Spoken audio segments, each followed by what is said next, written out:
My mother used to work a late-night security job between midnight and 8 in the morning. She had worked other jobs in the past, with similar hours pretty much for the length of my entire childhood.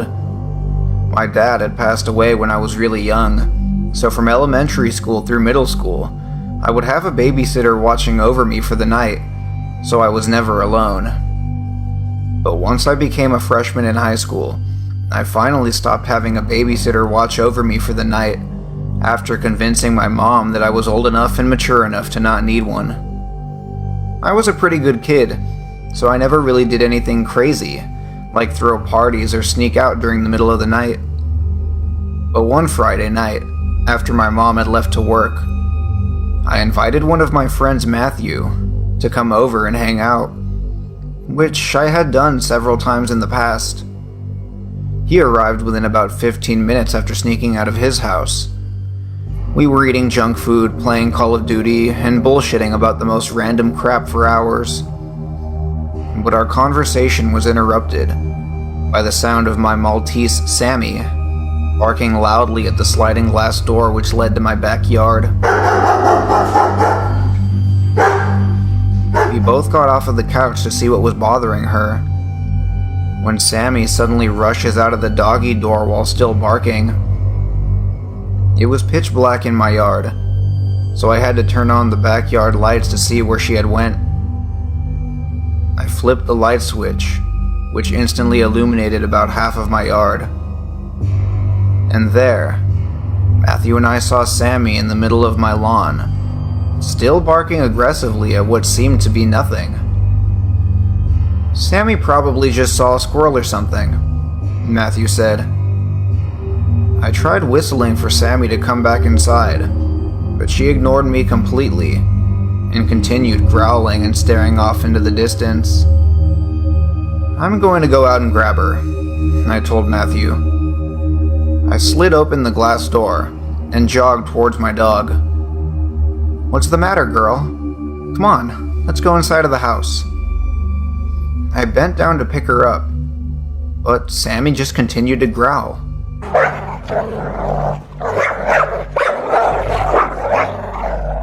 I had my cell phone on me, so I pulled it out of my pocket and decided I would shine my phone's flashlight to see if I could spot what had Sammy acting so crazy.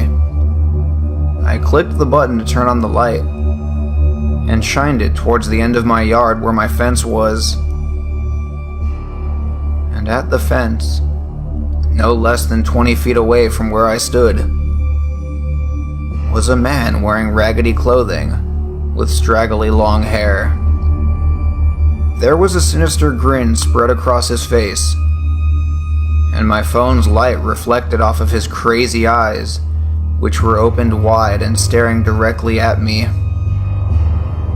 He took one step towards me, and in a panic state, I dropped my cell phone on the ground and ran with my dog back into the house. I could hear that he was chasing me. I immediately slid the glass door shut and locked it. The man pressed his face against the sliding glass door and was laughing hysterically like a fucking lunatic while fidgeting with the door trying to get it open.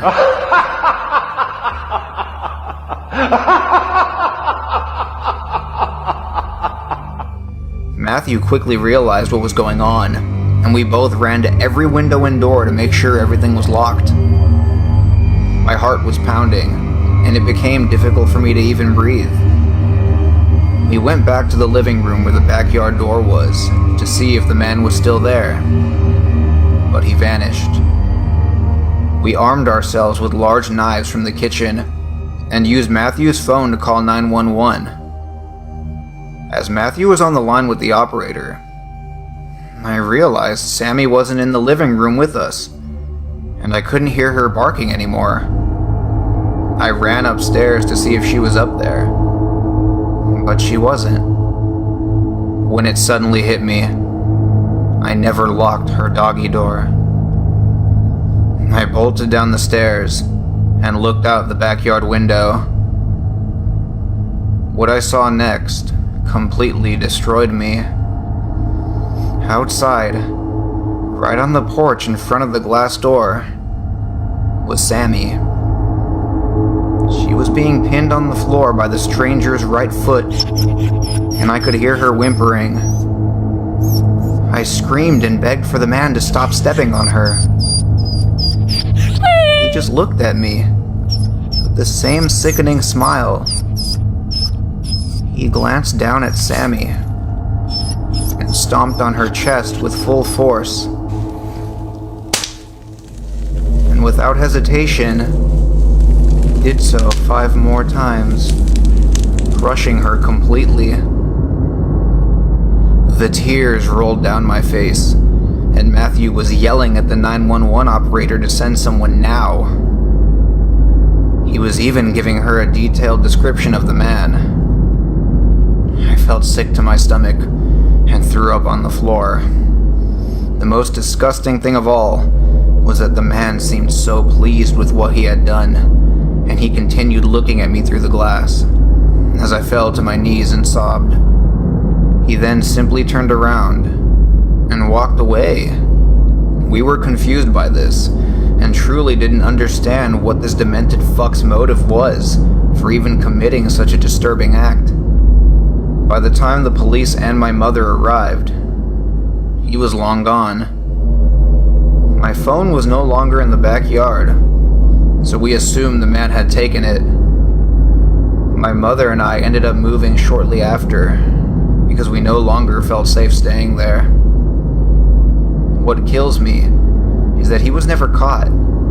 It was all just so senseless, cruel, and random. And 5 years later, I still have a crystal clear memory of the things that took place on that horrific night.